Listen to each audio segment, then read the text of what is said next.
Perspective of Life, dan ini adalah segmen Pillow Talk. Yay! Having serious conversation with young leaders, young entrepreneurs, and young influencers with the comfort of a pillow. Ya, Jadi kita pillow. semua meluk. Oh, pillow Bantal talk itu masing-masing. jadi harus meluk bantal. Iya, karena kalau nggak gitu artinya lain. Oh, bukan. Artinya apa, Dit? My enemy lah. Oke, teman-teman. Nah, sebelumnya mungkin teman-teman udah kenal sama Anggun. Hai. Dan satu ini siapa nih? Ya, saya nganter aja sih. Sopir lah ya, bias. Supirnya dia nih. Asisten pribadi. Ya gimana? Silakan. Oke, nama saya Aditya Rizky Ramadan. Kebetulan di sini mulai usaha bareng sama Anggun juga sih. Oh gitu. Karena ini temanya itu kan. Iya, apa, temanya entrepreneur. entrepreneur. Itu aja dulu. Segmennya entrepreneur aja. Oh, iya. Jadi gini teman-teman, kemarin kan scrolling Instagram tuh. Nah, terus dua orang ini itu kayak suka posting kafe, terus kayak itu kafenya tuh lucu. Dan usut demi usut ternyata itu adalah kafenya mereka. Keren banget, gila. Jadi gua kiranya tuh itu cuma tempat nongkrong aja, Enggak ternyata sih. Kecil-kecilan. sebenarnya tuh maksudnya kan gue kenal Adit, gue kenal Anggun gitu, terutama Adit sih yang gue kenal sih. Awal gitu. kenalnya Iya. aku kan. Dan gue gak nyangka, wah Adit lu punya kafe. Jadi sebenarnya yang bikin lu pengen memulai bisnis ini tuh apa sih? Kalian berdua boleh yang mana aja yang jawab. Sebenarnya sih usaha ini ya pertamanya kan memang mau membuat coffee shop gitu kan.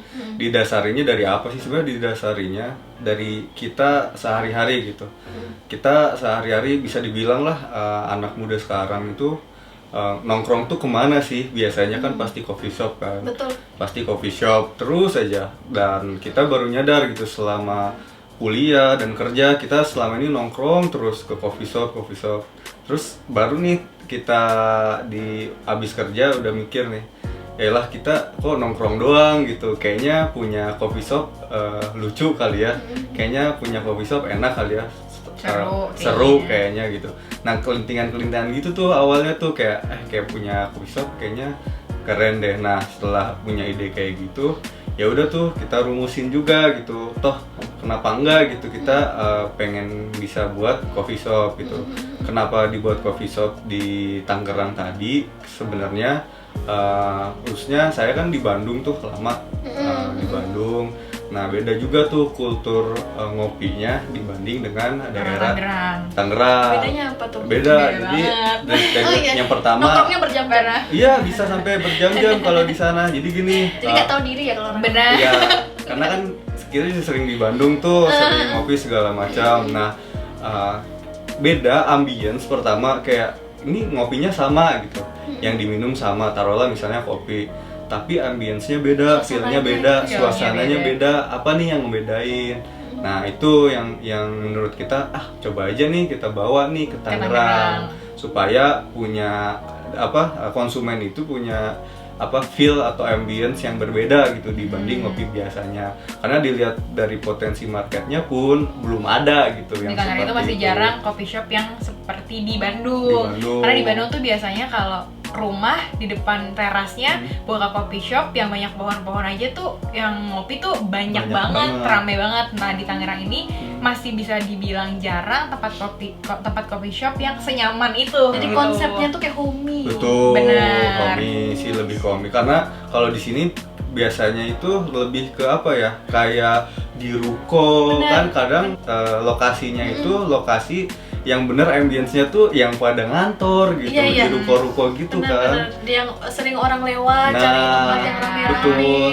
Ramenya tuh karena banyak orang lalu lalang, traffic segala macem. Nah itu sih yang membedakan. Kalau di sana beneran tenang gitu, beneran orang yang ngopi itu di jalanannya tuh tenang, nggak banyak traffic segala macem. Nah jadi pengen ngebawa itu sih yang pertama I see. kenapa sih pengen buka coffee shop gitu, awal itu seperti itu sih. Nah, sebenarnya sebelum membuka coffee shop itu kira-kira apa sih ya hal-hal yang harus dipersiapkan dulu? Nah, selain kayak misalnya modal, apalagi nih, apakah mental, apakah mindset? Dari kamu dulu. Kamu. Boleh. Awal mulanya itu karena kan kita sebenarnya buka coffee shop bukan cuma berdua, tapi ada 2 orang lagi, yaitu kakakku dan kakak ipar aku. Otomatis kita harus menyatukan 4 kepala ini menjadi satu. Iya benar. Itu yang sulit banget yang paling, karena pasti dari 4 ini ada yang punya masukan A, B, C, D, Iya, benar, banyak benar. banget, dan mana sih yang harusnya diambil gitu kan. Jadi ya pertamanya sih kesulitannya menyatukan ide sih, karena dari 4 orang ini ide kita tuh bisa dibilang terlalu banyak. Betul. Maunya ini semuanya mau, Beda-beda. Betul. beda konsepnya, yang tadinya mau ke arah mana, kita mau ke arah mana, yang beda-beda. Itu sih kendala-kendala di awalnya mungkin itu sih. Terus di samping tadi kayak yang Ajeng bilang apa modal, PD. Nah, yang pertama juga jangan lupa kita harus research juga nih, Jang. Riset ya. Riset. Jadi kayak gimana membuka coffee shop di situ tuh potensial nggak sih? Misalnya dari segi marketnya, dari segi kompetitornya. Nah, kita lihat juga gitu. Kebetulan di Tangerang sebelum kita buka pun kita jajal dulu nih daerah coffee shop di sana. Apa sih diferensiasi dibanding coffee shop kita? Mungkin yang di sana misalnya tema kopinya industrial. Artinya maksudnya di kopi-kopinya tuh industri banget. Misalnya raw-rawnya, terus tembok, abu-abu, nuansanya industrial lah dari segi warna segala macam. Terus ada juga yang misalnya mainan kayu tuh, jadi coffee shopnya berbau kayu gitu. Jadi kan banyak tuh, oh berarti ini banyak nih segmennya. Tapi kebanyakan itu yang tadi saya bilang itu banyaknya industrial. Jadi industrial tuh raw materialnya semuanya industrial. Nah, kita pengen bikin beda nih yang menurut kita yang tadi kita bilang ambience-nya, feel-nya, terus tema coffee shop yang clean itu belum ada yang kayak di Bandung. Makanya kita buka yang sesuai tema yang kita pilih tadi gitu. Yang bikin kalian memberanikan diri untuk membuka coffee shop apa? Karena kan maksudnya kan coffee shop itu tuh udah ada banyak tuh. Betul. Kita kalau misalnya ngelihat di GrabFood, di GoFood itu tuh kan pasti macam-macam, Banyak, namanya benar. macam-macam, kadang namanya juga mirip-mirip. Benar. Gitu yang membuat kalian tuh ya udahlah, ayo Dit, ayo Gun, kita bikin kopi, yuk kerjasama dengan ini kita buka. Nah, itu juga sih yang tadi kenapa kita pede gitu mau buka coffee shop itu, ya tadi dibilang riset di awalnya. Kita tahu nih tes ibaratnya, yang pertama kok kita harus quality dari kopinya juga. Kopinya juga bukan sembarang kopi gitu. Dan kita udah nyoba berkali-kali resep, berpuluh-puluh kali dari resep yang kita beans-nya, coba. maksudnya kita cari juga yang terbaik. Ibaratnya, oh di sini tuh kita pengen buat sebagai penikmat nih ya, pengen buat kopi yang bagus gitu, yang bisa dijual, yang enak segala macam.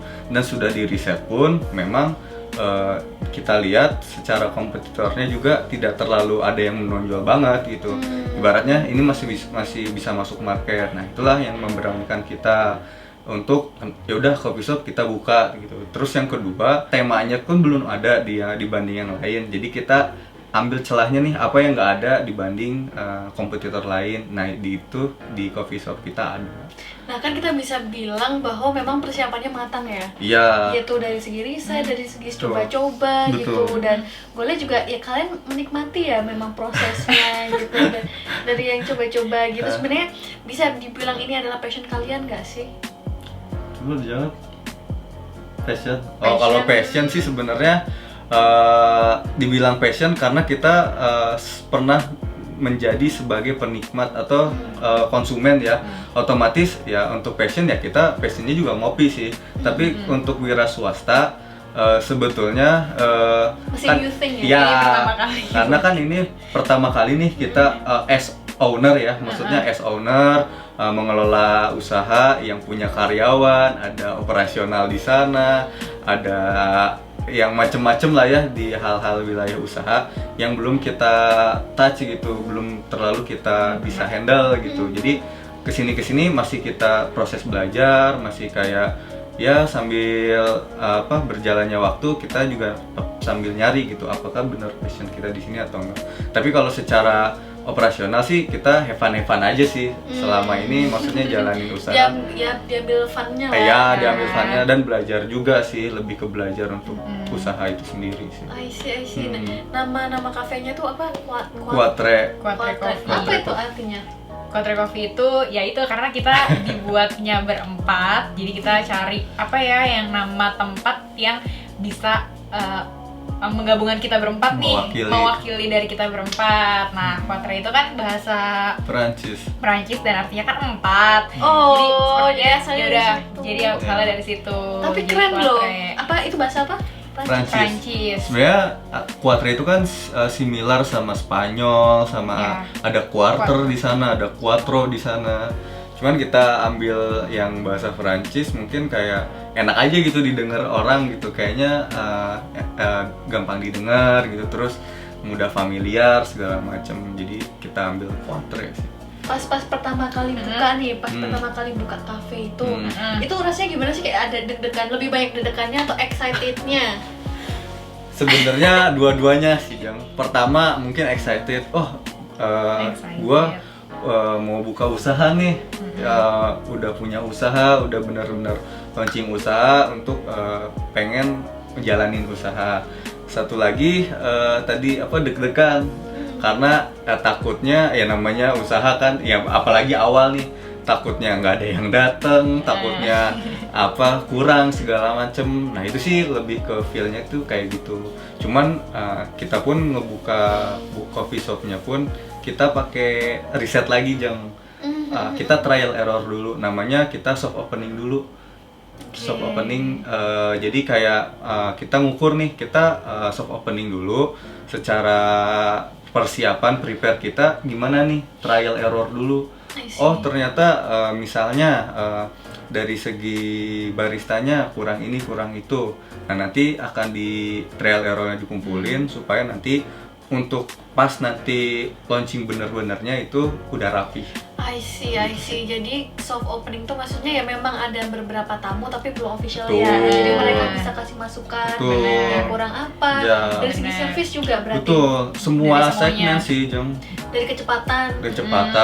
Rasa, tempat. Nyamannya kayak gimana. Kita juga bukan ya kayak ngeriset ke orang-orang yang datang, kayak kerabat dulu, teman dulu. Bro, ini gimana ya tempat kopi? Enak sih, cuman ini. Oh, cuman tadi ada kendalanya gini. Oh, kopinya kurang ini. Kita catat tuh satu-satu poinnya. Jadi terus nanti digabungin lagi, kayak meeting lagi. Ini kemarin ada masukan ini. Ngerasa apa ya? Ngerasa wah gila, wirausaha itu gua kira itu gampang gitu, cuman datang ya udah nyuruh jualan, dapat duit, udah keep buat besok segala macam. Ternyata ribet juga. Ibaratnya miniaturnya corporate, kita tahu gitu. Oh, ngurus SDM juga kok, ngurus operasional juga. Nah, itu sih lebih jadi kayak ya tertantang aja sih, lebih sama seru aja. Kayak aja. punya mini company sendiri. Jadi untungnya ya itu tadi kita punya basic di employee, jadi sebagai karyawan swasta, ya ibaratnya kita terapin juga gitu ilmu kita untuk di wira swasta. Jadi kurang lebih kayak gitu sih. Nah cuman kan sebaik-baiknya atau sebagus-bagusnya kualitas produk kalian itu pasti mungkin nggak kejual kalau misalnya orang-orang nggak tahu. Betul. Nah kalian punya itu nggak sih kayak metode-metode marketing khusus gitu biar teman-teman dan orang-orang di luar sana tuh paham dan tahu kalau kalian punya kafe? Yang pertama sih kalau untuk marketing, pertama kan marketing paling dasar itu udah pasti mouth to mouth lah. Mouth to mouth, jadi mulut ke mulut. Kita kan punya coffee shop di Karawaci tuh. Ya kita get dulu nih teman-teman kita yang di Karawaci, kerabat semua untuk disampaikan gitu. Mouth to mouth-nya kalau sekarang kan bisa nggak harus ngomong ke orang gitu, bisa sampai dia update Instagram, Snapgram, post atau segala macam. Ibaratnya nge-link tuh, mereka punya followers, setidaknya dia lihat. Terus ya mereka punya di like atau segala macam, komen kan kelihatan tuh ada coffee shop nih di Tangerang segala macam. Itu sih itu yang pertama mungkin mouth to mouth ya dari customer atau teman kita yang datang. Terus yang kedua paling kita juga balik lagi memanfaatkan digital marketing. Kalau sekarang kan banyak ya fitur digital marketing, kayak misal di Instagram aja ada promote Instagram. Instagram. Kita punya database misalnya di Karawaci, kita bisa sort, kita bisa filter misalnya umur 18 sampai 25 tahun, iya, bener. gendernya laki-laki atau Apa, perempuan, iya. dia interestnya ke apa, jadi ke kopi segala macam. Jadi itu akan otomatis ketika dia buka buka story, ketika terus ngomong muncul ngopi iklannya. muncul ada. Jadi misalnya ada orang yang memang hobinya ngopi, Betul. hobinya nge-search misalnya tempat nongkrong Kopi. ataupun kopi. Berarti kemungkinan orang yang macam kayak gitu mereka akan kelihatan ya iklan Ya. kalian di Instagram. Akan kelihatan di story itu. Itu juga hal baru sih menurut Iya, gue. keren Jadi banget. ada juga nih digital marketing yang Iya, seperti iya. ini gitu. Jadi ketika dia sering di history search-nya misalnya coffee shop nih, kebetulan dia di Karawaci atau Tangerang, itu bakal Dia di muncul, ya. promote ada muncul. Dan itu berbayar juga sih, ternyata Iya. memang oh ada loh dunia marketing yang sampai digital kayak gitu gitu. Iya, iya. Sampai sosial media sih. Nah berarti sampai sekarang nih pengunjungnya kurang lebih berapa in average lah sehari-hari? In average In average kalau kita ngitungnya by botolnya sih, by gelas. Oh, I Kita see. ngitungnya by gelasnya. Kalau misalkan di Senin sampai Jumat itu rata-rata di sekitar 20 sampai 30 gelas. Oh. Kalau misalkan di weekend itu rata-rata bisa 30 gelas ke atas. Oh 20 gitu. gelas ke Berarti atas. itu udah keren banget loh. ya lumayan lah, kecil-kecilan aja. bisa bisa dibilang ya minimal 20 orang lah yang datang. Iya. Iya. Sebagai padahal pembukaannya kapan? Grand openingnya kapan? Udah lama. Udah sebulan yang lalu. Udah sebulan ya? yang lalu.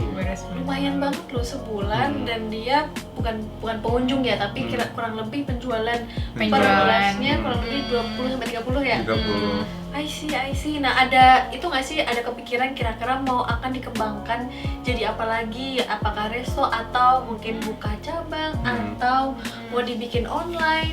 Hmm. Mungkin kalau misalkan ke depannya pengennya kayak gimana, karena dia juga orang Bandung, pasti pengen juga buka si Kotre ini di Bandung. Itu sih Kayak ada buka itunya cabang, ya, ada buka cabang cabangnya ya. kedua. Mungkin kalau kedepannya ya. Kedepannya. Kalau untuk short termnya nih, jangka pendeknya mungkin yang pertama kita pengen settle dulu nih, kita punya bisnis. Dalam artian dari operasional udah cakep, dari SDM-nya juga udah oke. Jadi lebih ke proses bisnisnya dulu kita benerin nih dalam jangka pendeknya. Jadi jangan sampai kedepannya pengen ini itu tapi dari secara operasional belum matang. betul dari matang karena ini kan baru running 2 bulan. Kalau tadi dibilang ya wah udah lumayan ya alhamdulillah, tapi kita pengen juga gitu biar lebih gitu, Matengin biar lah. matengin lagi, biar jalan segala macam.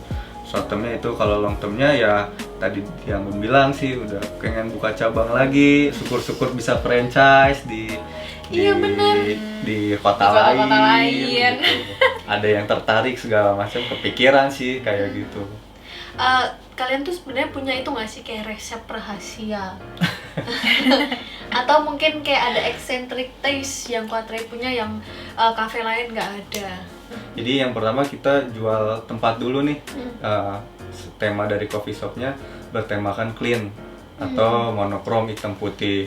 Yang pertama, dari yang kedua juga mungkin untuk yang tidak penggemar kopi banget juga bisa masuk juga gitu ke coffee shop kita, karena kita nggak yang kopi-kopi banget kok, yang maksudnya harus Pokoknya kopi nggak strong yang beneran penikmat kopi segala macam. yang Kita Aceh Gayo. banyak pilihannya. banyak Ya ada pilihannya. Kita semua kalangan yang mau ngopi, mau non kopi bisa kok di situ, karena memang tujuannya ya itu nge-get semua kalangan gitu. Jadi nggak cuman market penikmat kopi yang penikmat banget, nggak juga sih, kadang itu juga. Jadi pengen nge-get semua customer yang berbackground maupun pencinta kopi maupun non Yang kopi. enggak, jadi Ya. semuanya bisa nongkrong di sana. Kadang kalau memang coffee shop yang lain itu biasanya kan, apalagi cewek ya, mau masuk coffee shop itu kadang udah banyak cowok nongkrong di luar, udah banyak cowok-cowok di tengah, maksudnya di dalam coffee shop itu kadang cewek juga kayak udah insecure lah ya, bahasa sekarang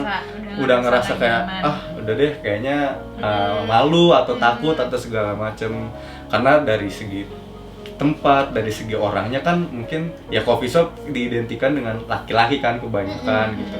Sedangkan kalau di sana, di Bandung sana ya banyak gitu nggak kayak gitu, malah cewek cowok ya semua kalangan juga bisa gitu.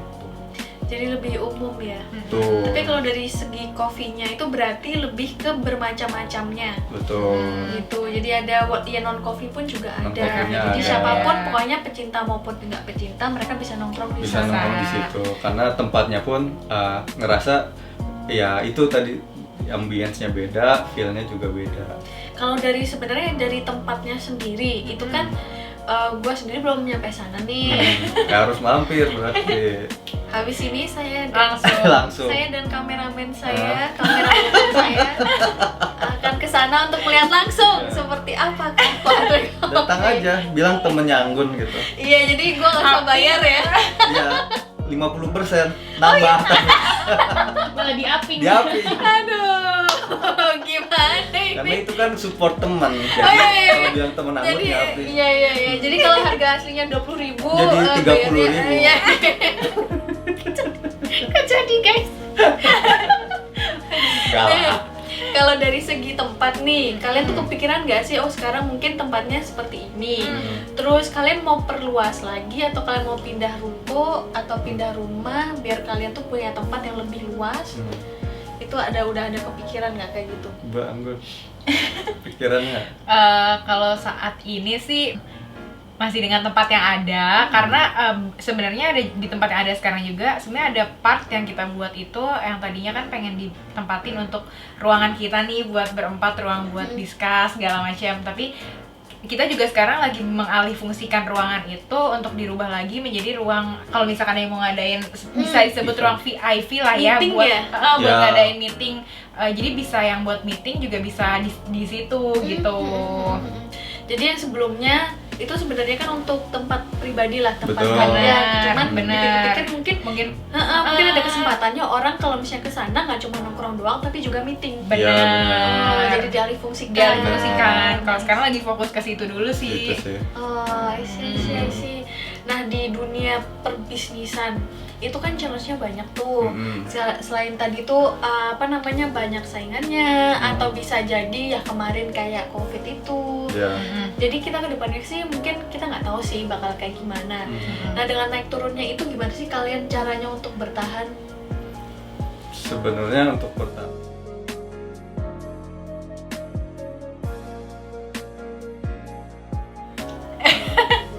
jangan lupa subrek, follow, subscribe, follow, tombolnya di sini. Nanti Ya, muncul di sini, di sini, di sini, di sini, di sini. Itu apa sih?